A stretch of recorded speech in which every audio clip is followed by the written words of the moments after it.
Bismillahirrahmanirrahim. Assalamualaikum warahmatullahi wabarakatuh. Terima kasih kepada Bapak Ibu Guru SDN 2 Kertasuran yang sudah menyempatkan waktunya ya. Walaupun sekarang harusnya sudah mulai jam-jam pulang, tapi masih bersedia di sini, kita terkumpul di sini ya untuk menyaksikan atau pemaparan dari aksi nyata saya ya.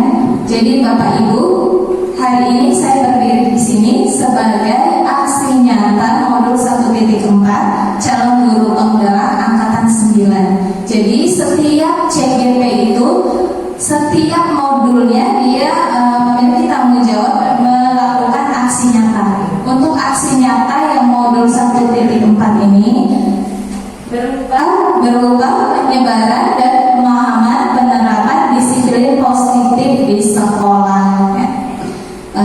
Baik, kita bisa langsung mulai Bapak Ibu? Ya, mau es briefing dulu? Boleh, oke. Es briefing dulu ya kita ya, karena jam-jamnya udah mulai akhir. Apa barangkali ada yang mau menyanyi atau menyumbangkan lagu untuk es briefingnya? Itu yang India yang lagi viral. India, yang gimana betul? Ya, boleh. Ya, maka operator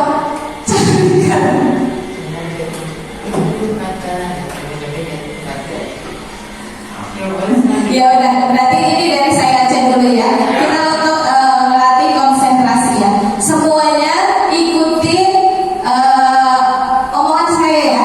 Ikutin omongan saya.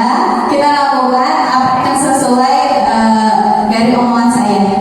Semuanya bisa kita mulai ya. Jarinya angkat semua. Ya, tangan angkat pakai satu jari. Kita putar sesuai arah jarum jam. Putar, putar, putar. Ya, sesuai arah jarum jam ya Bapak Ibu. Putar, putar, tapi cepat. Putar, putar, lebih cepat lagi. Putar, putar, putar, lebih cepat lagi. Putar, putar, putar, putar. Letakkan jalannya di dagu, di dagu.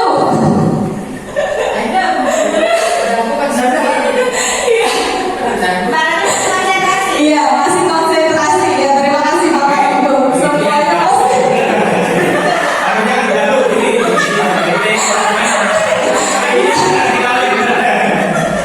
terima kasih Bapak Ibu, semuanya masih konsentrasi ya. Ya, kita langsung mulai ke pemaparan yang pertama, yaitu penyebaran pemahaman dan penerapan pengalaman disiplin positif ya. Bapak Ibu, ada yang pernah mendengar kata disiplin? Ya, sering kita dengar ya. Siapa yang tahu apa arti disiplin?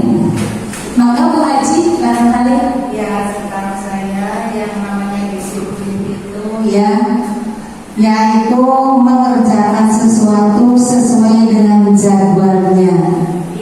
Contohnya di bulan puasa ada waktunya imsak, ada waktunya buka puasa dan lain sebagainya.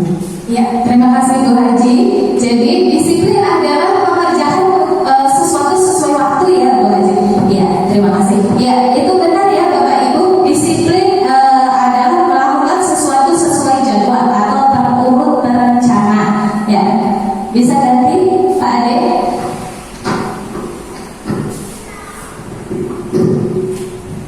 Ya, ini konsep inti budaya positif. Kenapa? Kalau tadi Ibu Haji menerapkan tentang disiplinnya ya Bapak Ibu. Kalau kita akan bahas tentang disiplin yang positif, apa itu disiplin positif? Di sini konsep dari budaya positif atau disiplin positif itu pertama ada perubahan paradigma belajar. Disiplin positif, nilai-nilai kebajikan, kebutuhan dasar manusia, motivasi perilaku manusia, posisi kontrol guru, keyakinan kelas, segitiga restitusi, itu yang terakhir.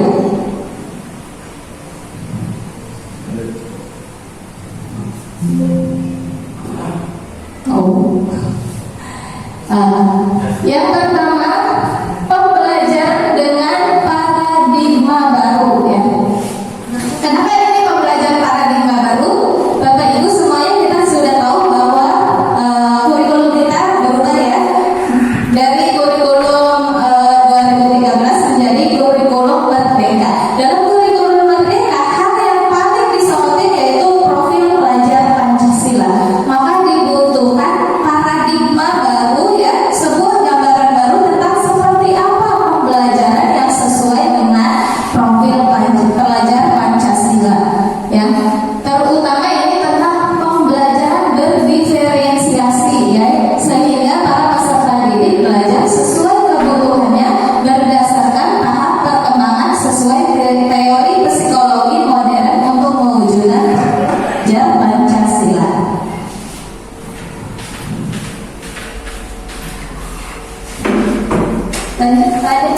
Nah, miskonsepsi tentang teknik kontrol yang selama ini ada di lingkungan kita ya Bapak Ibu, semuanya mungkin sering mengalami miskonsepsi ini. Yang pertama, ilusi guru mengontrol murid. Jadi miskonsepsi yang pertama itu bahwa setiap guru itu pasti bisa mengontrol murid gitu. Itu miskonsepsi yang pertama. Yang kedua, ilusi bahwa kritik dan membuat rasa bersalah membuat mampu menguatkan karakter murid. Itu miskonsepsi yang kedua ya. Yang ketiga, ilusi bahwa semua penguatan positif efektif dan bermanfaat. Yang keempat, ilusi bahwa orang dewasa berhak memaksa ya. Ini adalah miskonsepsi yang selama ini ada di sekitaran kita ya. Karena kita seringkali sebagai guru beranggapan bahwa kita sudah pasti bisa mengontrol murid kita, atau kita sebagai orang dewasa sudah pasti kita bisa memaksakan kehendak kepada murid kita. Padahal itu adalah miskonsepsi yang salah, atau konsep yang salah yang selama ini berkembang di lingkungan kita.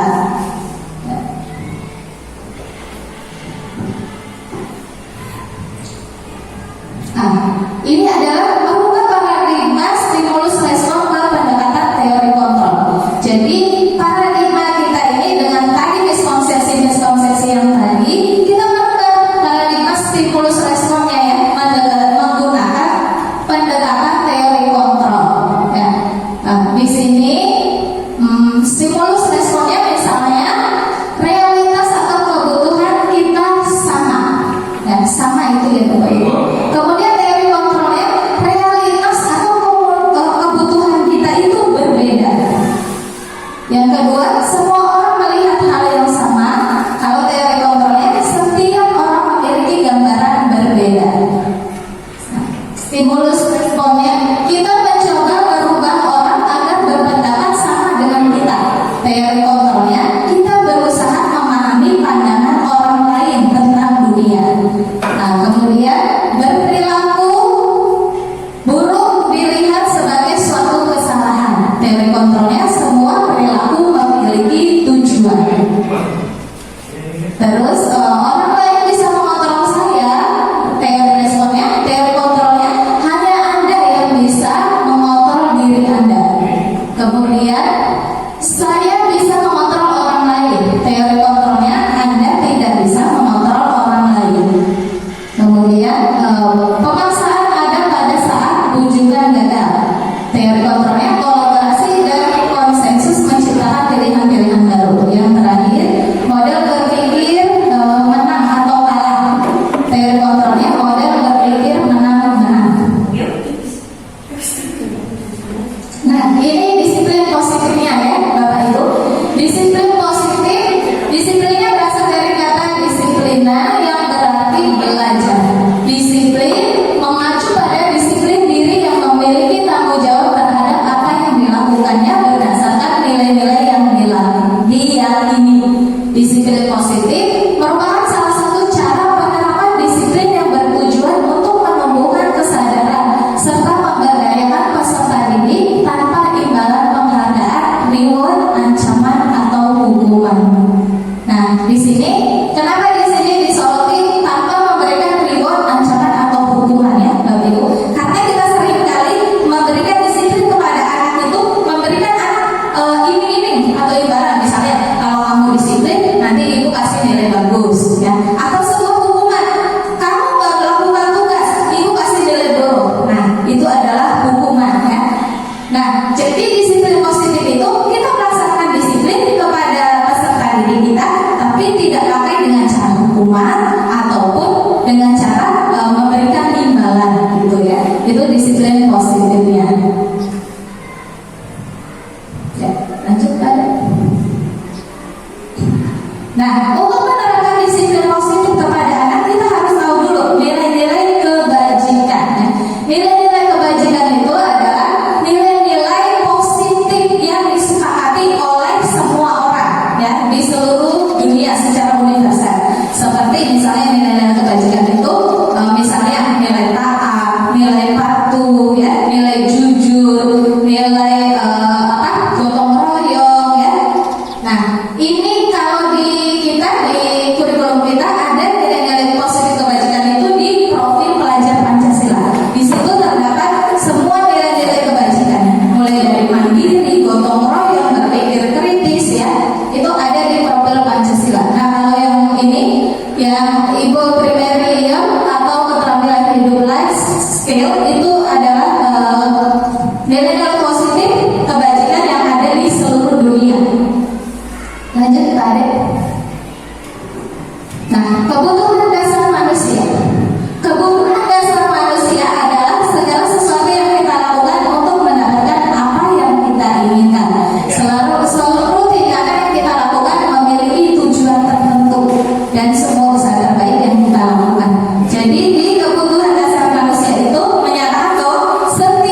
namanya gitu ya. Nah itu konsekuensi. Kalau restitusi ini proses penciptaan kondisi bagi buruh untuk memperbaiki kesalahan dengan cara kolaborasi dengan suatu dialog. Ini restitusi. Nanti kita akan bahas. Nah, 5 posisi kontrol guru ya. Tadi sering saya omongin tentang posisi kontrol. Nah, ini adalah 5 posisi kontrol guru. Yang pertama, penghukum, pembuat rasa bersalah. Yang ketiga teman. Yang keempat pemantau. Yang terakhir manajer. Saya yakin Bapak Ibu di sini pasti pernah melakukan salah satu posisi kontrol ini ya. Lanjut Pak Ade. Nanti akan diterangkan ya. 5 posisi kontrol guru sebagai penghukum ya. Misalnya ini adalah siswa tidak memakai atribut lengkap saat upacara bendera. Nah, sebagai penghukum ya, kita sebagai penghukum akan melakukan hukuman misalnya menghormat pada bendera selama 1 jam.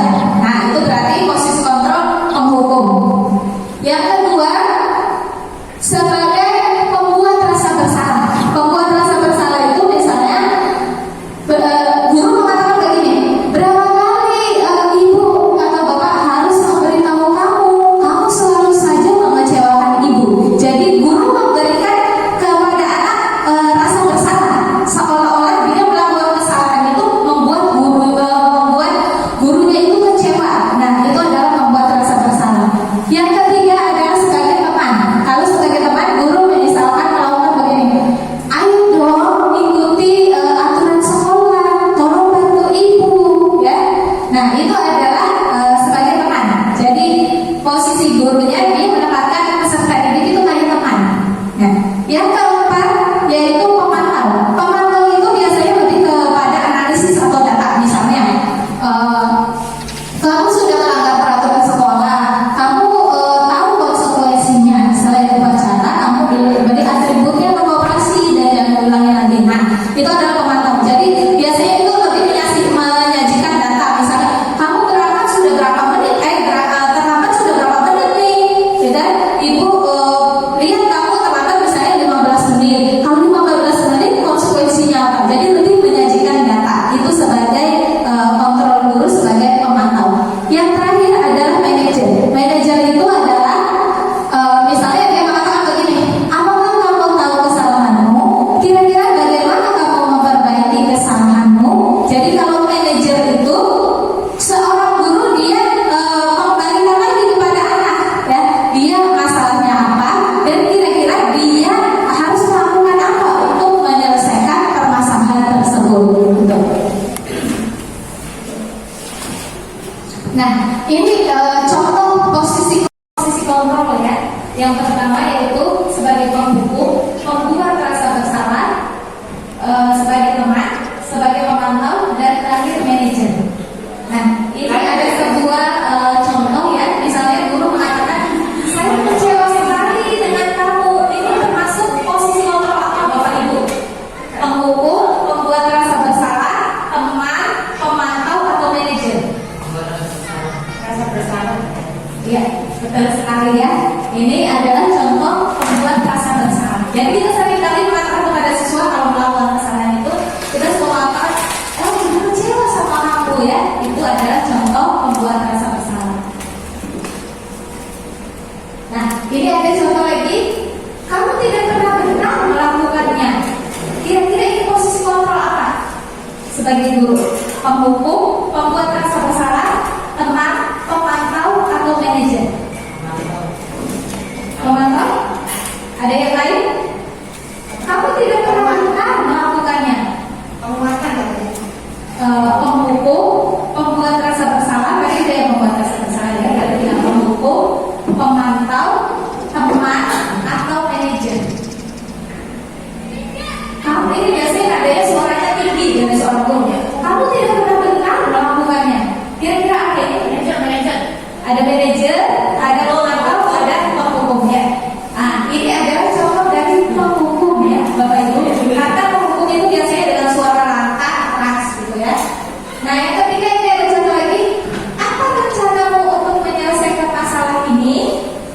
sini biasanya berupa dialog antara guru dengan siswa. Jadi ketika siswa melakukan kesalahan, guru berdialog dengan siswa atau berdiskusi, ya. Dan kemudian menanyakan kepada siswa kira-kira apa rencanamu untuk menyelesaikan masalah ini? Apa kira-kira ini proses kontrol yang berarti tadi ya, teman, pemantau atau manajer? Ada teman, yang lain pemantau. Ada yang manajer? Ya. Ya, kalian adalah kita posisi sebagai manajer, Bapak Ibu. Kenapa manajer? Kenapa manajer? Ya, untuk para penumpang ya. Kita baru tadi. Ya, karena di posisi manajer itu, guru melakukan dialog dengan siswa dan menanyakan kepada siswa dia yang melakukan kesalahan. Jadi kira-kira bagaimana cara dia menyelesaikan masalahnya gitu, ya. Jadi dikembalikan lagi kepada siswa. Nah, ini biasanya contoh ucapannya atau dialognya ya. Apa rencana untuk menyelesaikan masalah ini? Lanjut pada ini ya. Ini contoh dialognya. Ayolah lakukan demi bapak atau ibu ya. Ini biasanya apa pemantau atau teman? Nah, ini contoh ke temannya sebagai posisi kontrol teman. Lanjut. Nah, terakhir, kamu tidak pernah mendapat nilai jelek jika tidak mengerjakan tugas. Kamu tidak pernah mendapatkan nilai jelek jika tidak mengerjakan tugas. Nah, ini adalah contoh pemantau. Jadi pemantau itu lebih menyajikan sebuah data atau sebuah analisis, gitu ya. Jadi menyatakan kepada siswa kalau dia tidak mengerjakan tugas, maka dia mendapatkan nilai jelek. Ini keyakinan kelas. Mengapa keyakinan kelas bukan peraturan kelas? Kita seringkali di kelas ya melakukan beberapa peraturan yang ada di kelas. Nanti kita ubah paradigma ini, bagaimana dari peraturan itu berubah menjadi keyakinan. Jadi kalau peraturan itu sifatnya memaksa dan begitu, kalau keyakinan itu lebih kepada apa yang diyakini, nilai positif apa yang diyakini oleh murid gitu. Misalkan saya berikan contoh, kalau peraturannya misalkan tidak boleh membuang sampah sembarangan gitu ya, atau buangkan sampah pada tempatnya, maka itu keyakinannya ya, keyakinannya menjaga kebersihan kelas gitu ya. Jadi kalau peraturan itu lebih ke aturan itu harus sesuatu yang dilakukan, kalau keyakinan itu nilai positif yang diyakini gitu. Ya, misalnya tidak boleh berantem di dalam kelas. Nah, itu aturan. Keyakinannya saling menghormati sesama teman gitu. Ya, jadi keyakinan itu lebih ke nilai positif ngambilnya. Ya, lanjut. Nah, ini adalah segitiga restitusi. Segitiga restitusi adalah suatu proses dialog yang dijalankan oleh guru agar mendapat hasil murid yang mandiri dan bertanggung jawab. Dialog restitusi ini ada sebuah segitiga ya, sebuah segitiga restitusi. Di sini tahapannya mulai dari menstabilkan identitas, kemudian validasi tindakan yang salah, dan yang terakhir menanyakan keyakinan. Tadi ya. Nah, segitiga restitusi adalah salah satu contoh ya bagaimana cara menyelesaikan masalah disiplin anak di kelas, terutama di kelas ya, atau di sekolah. Ini dalilnya misalnya di kelas ya, Ibu Bapak. Dengan 3 cara. Yang pertama, menstabilkan identitas. Ya, menstabilkan identitas itu misalkan anak melakukan kesalahan, kita stabilkan dulu identitasnya. Kenapa begitu? Karena saat anak melakukan kesalahan, dia sebagai identitas yang gagal. Kalau kita salahkan lagi, dia tetap akan jadi identitas yang gagal. Jadi bagaimana caranya menstabilkan identitas gagal ini menjadi identitas yang berhasil? Nah, jadi jangan langsung menyalahkan kepada anak, tapi kita gali dulu dan stabilkan dulu identitasnya. Tidak langsung menyalahkan, tapi justru memberikan penguatan kepada anak. Tindakan kesalahan yang dilakukan itu pasti memiliki tujuan. Balik lagi yang tadi pertama ya Bapak Ibu, bahwa setiap tindakan manusia baik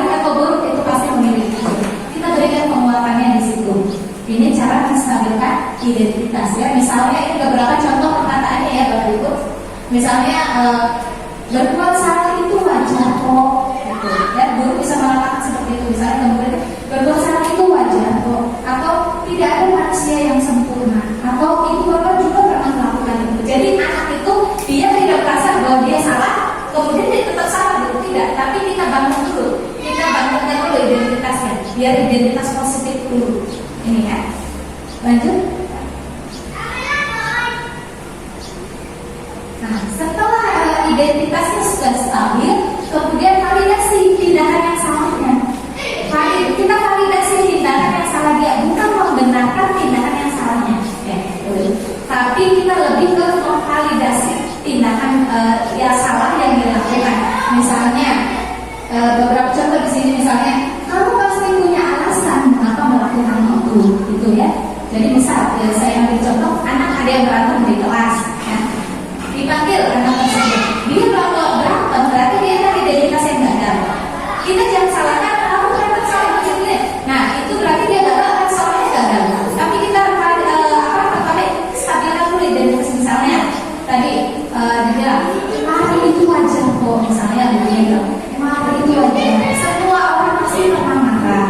Kamu juga tadi berantem karena marah kan. Nah itu stabil identitas. Kemudian validasinya ini. Kamu pasti punya alasan ya kenapa berantem sama Satrio misalnya. Kamu pasti punya alasan kenapa berantem sama Satrio. Ya. Nah, maka akan mengungkapkan alasannya dia apa. Nah, ini validasi kesalahan. Nah, yang terakhir adalah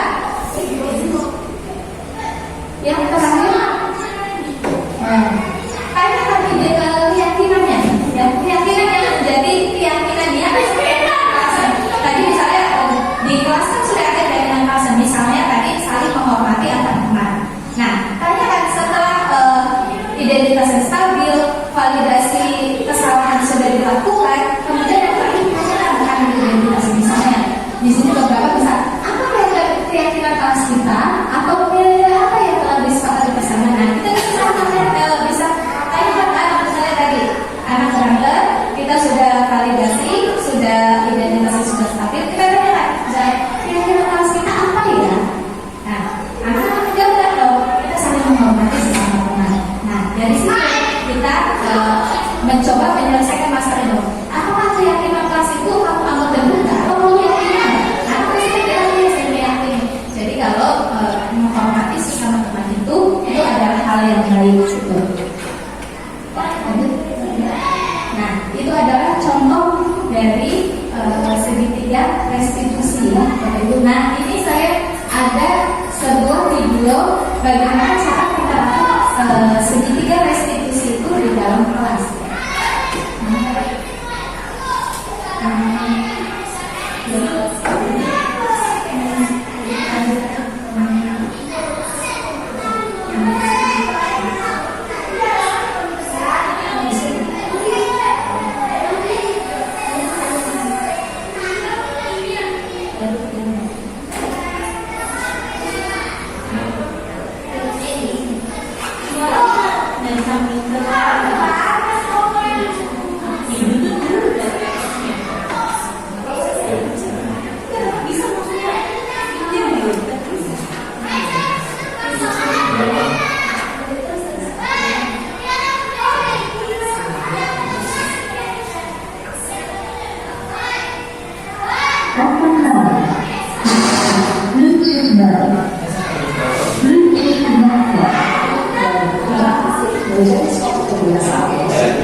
Ayo sih udah selesai waktu itu tuh.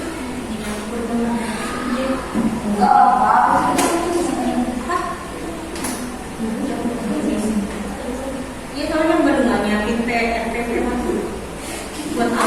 Mau kan?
Sisi pertama adalah menstabilkan identitas.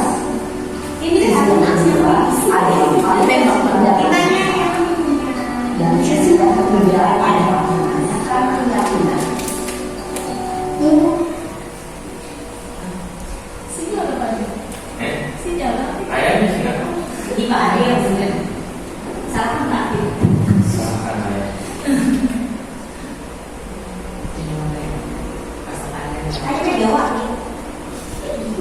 Bapak Ibu,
Ya, Bapak Ibu, tadi sudah menyaksikan sebuah video tentang contoh penerapan segitiga restitusi di sekolah ya.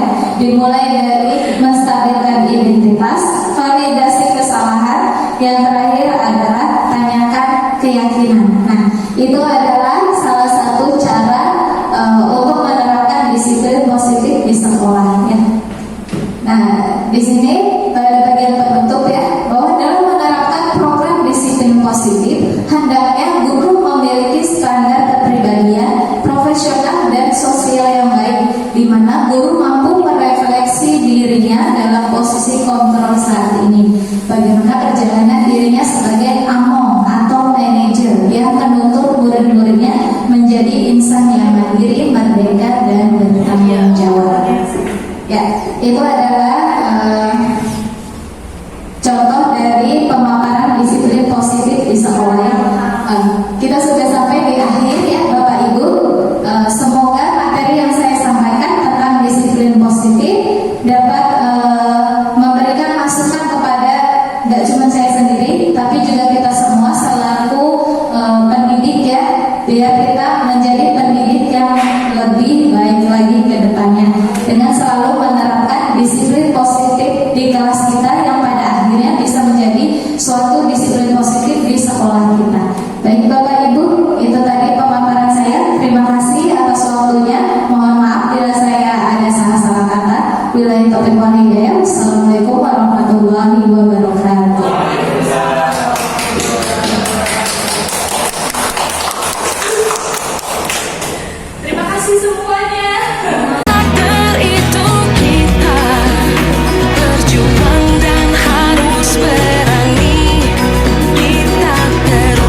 berupa keyakinan.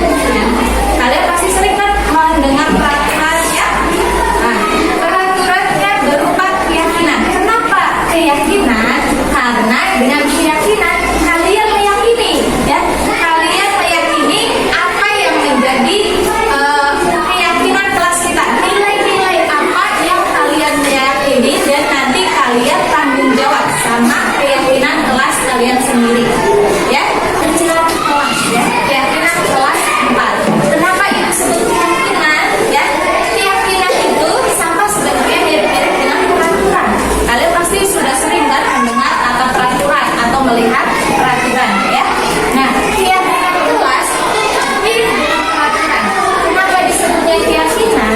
Karena melalui keyakinan kelas kalian meyakini dan nanti bertanggung jawab sama nilai-nilai kelas yang kalian sudah yakini, ya. Nah, dengan kalian meyakini berarti kalian juga harus bertanggung jawab sama keyakinan kelas kalian sendiri, ya. Paham? Paham, ya. Baiklah, kalau sudah paham, kita akan membuat keyakinan kelas 4, ya. Keyakinan kelas 4. Jadi setiap orang akan mendapatkan satu kertas. Satu kertas ini silahkan tulis keyakinan menurut kaliannya, nilai apa yang terkandung di dalamnya, ya. Tapi nilainya itu harus bersifat positif atau berupa kata positif, ya. Usahakan jangan kata negatif. Misalnya, itu kasih contoh, dilarang membuang sampah. Nah, itu kalimat positif apa negatif? Negatif, ya. Dilarang itu negatif, tapi jangan dilarang. Misalnya kita ubah katanya, jangan dilarang membuang sampah sembarangan, tapi kita ubah menjadi positif, ya. Misalnya menjaga kebersihan kelas, ya. Nah, itu contohnya, ya. Atau misalkan ibu ini lagi, misalnya tidak boleh berantem. Nah, itu kalimat apa, positif apa negatif? Tidak boleh berantem. Tidak, jangan, dilarang itu kalimat negatif, ya. Jadi usahakan jangan pakai yang itu, ya. Tapi kita ubah, misalnya dilarang berantem, berarti kita ubah misalnya nilainya menghormati sesama teman, ya. Tuh contohnya tuh, ya. Atau itu kasih contoh lagi, misalnya tidak boleh mencontek. Nah, itu kalimat negatif, ya. Tidak boleh mencontek. Kita ubah nilainya, nilai keyakinannya, jangan tidak boleh mencontek, tapi misalnya bersikap jujur, ya. Maka kalian tulis di sini bersikap jujur. Paham sampai sini? Ya. Paham, ya. Nah, nanti ibu bagikan ini kertas post-itnya satu orang satu. Silahkan tulis keyakinan kelas menurut kalian sendiri, ya. Keyakinan kelas apa? Nilai apa yang ingin kamu terapkan di kelas kita, di kelas 4, ya. Satu orang menuliskan satu. Nanti ini ditempel di depan, kita sama-sama seleksi. Kalau ada kata yang sama, kita ini, ya, seleksi. Jadi kalau ada kata yang sama, udah satu aja nanti diambilnya. Sampai sini ada yang mau bertanya? Membuat keyakinan kelas? Ada Bu. Udah ada? Paham semuanya? Paham? Ibu bagikan dulu, ya.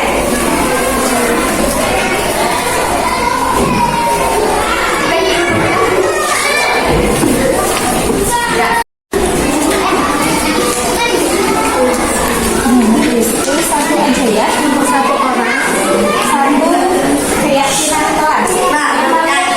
Yang kalian mau di kelas kita. Ada dua buku, ya. Terus saling menghargai, saling membantu.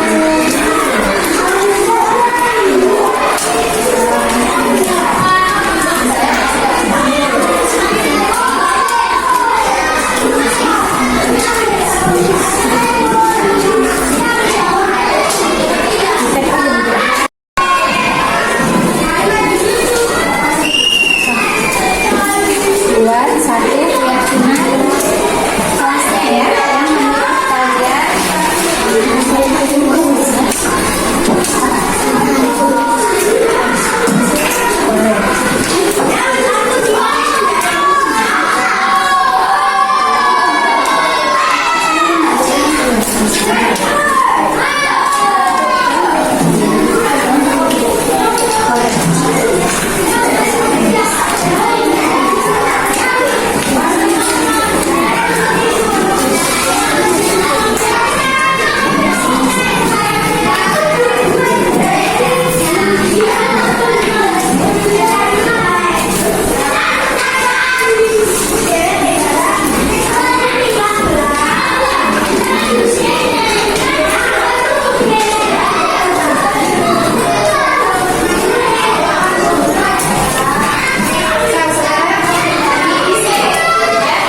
selesai?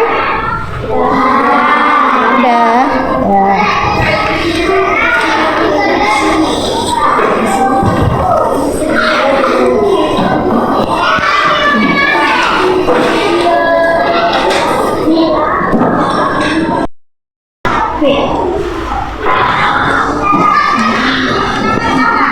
Lanjut, Feb. Febi. Lanjut terus. Lanjut, ayo. Lanjut. Dua orang. Ayo, jangan putus.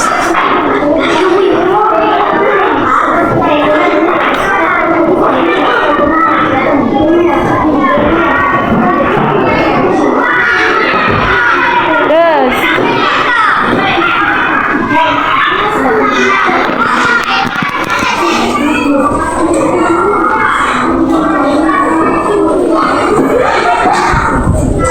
Sekalian ambil. Ya, tempel lagi. Liana.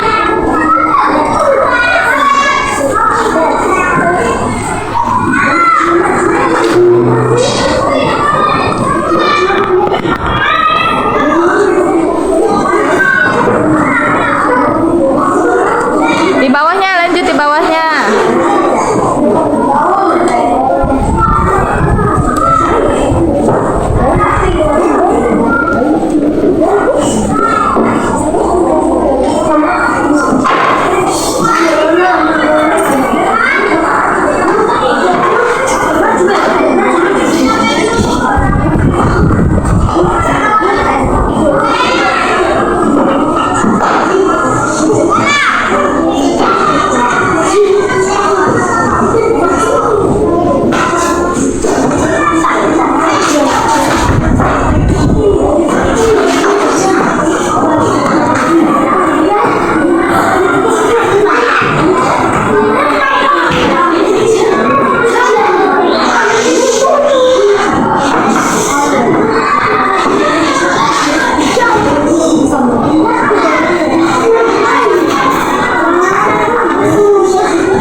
Ya, ini hasil keyakinan kelas yang sudah kalian tempel ya. Kita lihat ya, ada apa saja keyakinan kelas dari anak-anak siswa kelas 4 SDN 2 Kertasura.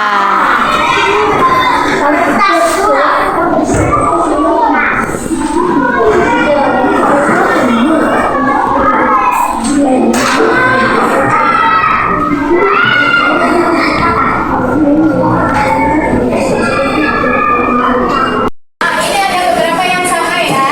Saya menghargai, ini menghormati ya. Ambil sama nih ya. Kita ambil satu yang sama-sama tidak boleh memukul. Tidak, ini nggak usah ya. Karena harus kata positif. Saling membantu. Oke, bicara yang misalkan mendengar penjelasan dulu. Oke, menjelaskan. Nah, ini sama. Menjelaskan kebenaran. Menjelaskan dulu. Saling membantu sama ini saling membantu ya. Terus sama teman sama datang sekolah dengan waktu, bersikap jujur,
nanti kita akan mendeklarasikannya ya. Deklarasinya apa?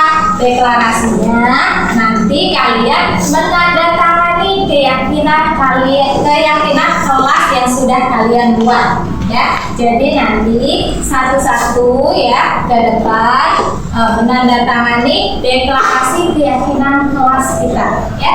Ibu nanti sampaikan mulai dari yang paling kanan ya. Nanti yang paling kanan maju ke depan secara bergantian akan menandatangani deklarasi keyakinan kelas kita ya. Paham sampai sini? Paham. Ya, baiklah. Terima kasih.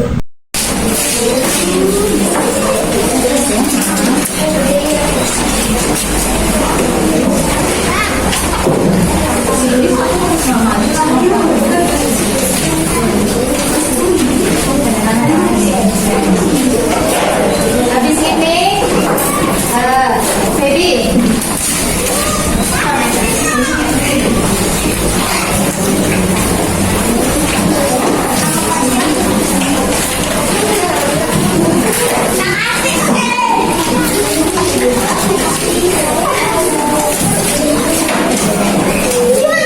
Ini Aden. Habis Aden Anda. Ayo langsung. Cepat.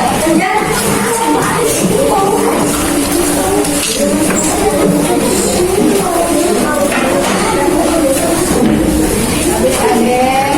Kita. Habis Anjar dulu Anjar.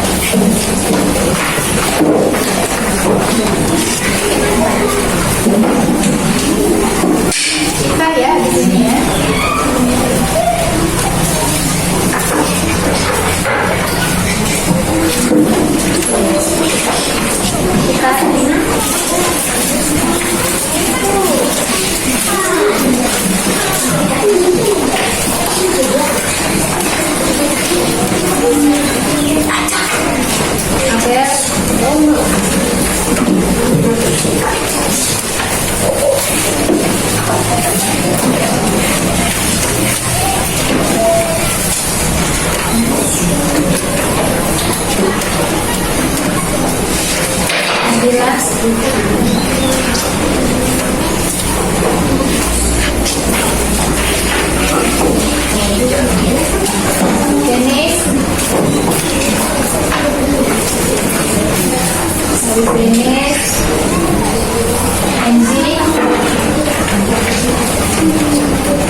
Baik anak-anak, tadi kalian sudah membuat keyakinan kelas ya. Coba ibu tanya, senang tidak tadi membuat keyakinan kelas? Senang. Nah, ya. Kenapa senang? Karena seru. Oh iya, bagus ya. Seru tadi ya kita membuat keyakinan kelas ya. tadi Ibu lihat beberapa banyak keyakinan kelasnya di sini ya yang ditempelkan. Nah, ini Ibu seleksi tadi keyakinan kelasnya ya, karena Ibu lihat beberapa keyakinan kelas ada yang sama ya. Coba Anja, tadi keyakinan kelasnya apa ya? Berkata jujur, bagus ya. Kita tadi apa tak? Keyakinan kelas datang sekolah tepat waktu ya. Nah, itu adalah keyakinan yang kalian buat sendiri ya. Kalian membuat keyakinan kalian, keyakinan kelas kalian sendiri, dan kalian harus bertanggung jawab sama keyakinan kelas yang sudah kalian buat ya. Tidak cuma kalian nanti yang bertanggung jawab, termasuk ibu juga nanti akan bertanggung jawab dengan keyakinan kelas 4 ya. Jadi semua warga kelas 4 harus bertanggung jawab dengan keyakinan kelas yang sudah kita buat ya. Nah, di sini kita sudah mendapatkan ada 6 keyakinan kelas ya yang sudah kita sepakati. Yang pertama, kita baca kabar-kabarnya ya. Yang pertama, datang tepat waktu. Yang kedua, mendengarkan penjelasan guru. Yang ketiga, berkata jujur. Yang keempat, saling membantu. Yang kelima, saling menghargai. Dan yang terakhir, kelas ya. Nah, itu tadi 6 keyakinan kelas 4 ya. Siap untuk menjalankannya? Ya. Siap menjalankannya? Siap. Untuk menjalankan keyakinan kelas kita? Semangat ya. Nah, nanti Ibu harapkan keyakinan kelas yang sudah kita buat ini, karena kalian sendiri yang membuatnya, kalian meyakini apa yang kalian buat ya, apa yang menjadi keyakinan kelas kita, dan kalian juga bertanggung jawab dengan keyakinan kelas kalian sendiri ya. Semangat untuk keyakinan kelas kita. Semangat. Ya, terima kasih. Nah, itu saja yang Ibu sampaikan untuk hari ini ya. Kita sudah sama-sama membuat keyakinan kelas ya. Ibu harapkan Ibu dan kalian semua bisa menjalankan keyakinan kelas 4 ya. Terima kasih. Assalamualaikum warahmatullahi wabarakatuh.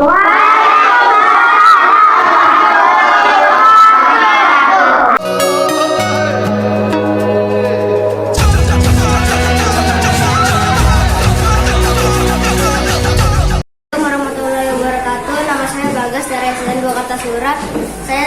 Saya sangat senang dalam membuat keyakinan kelas, dan saya akan melakukan keyakinan kelas yang saya buat. Warahmatullahi wabarakatuh. Perkenalkan, nama saya Adil. Saya sangat seru sekali membuat kesepakatan kelas, dan saya akan menjalankan kesepakatan kelas. Assalamualaikum warahmatullahi wabarakatuh. Nama saya Nabila dari SDN 2 Kartasura. Saya senang membuat keyakinan kelas. Saya akan melaksanakan keyakinan itu. Assalamualaikum warahmatullahi wabarakatuh. Nama saya Nadia Putri dari kelas SDN 2 Kartasura. Saya sangat semangat membuat keyakinan kelas, dan saya akan melaksanakan keyakinan itu. Assalamualaikum warahmatullahi wabarakatuh. Assalamualaikum warahmatullahi wabarakatuh. Nama saya Ika dari kelas 4 SDN 2 Kartasura. Saya senang sekali habis membuat keyakinan kelas. Assalamualaikum warahmatullahi wabarakatuh. Nama saya Tika Deananda. Saya dari kelas 4 SDN 2 Kartasura. Saya senang sekali membuat keyakinan kelas. Saya akan melaksanakannya. Singkir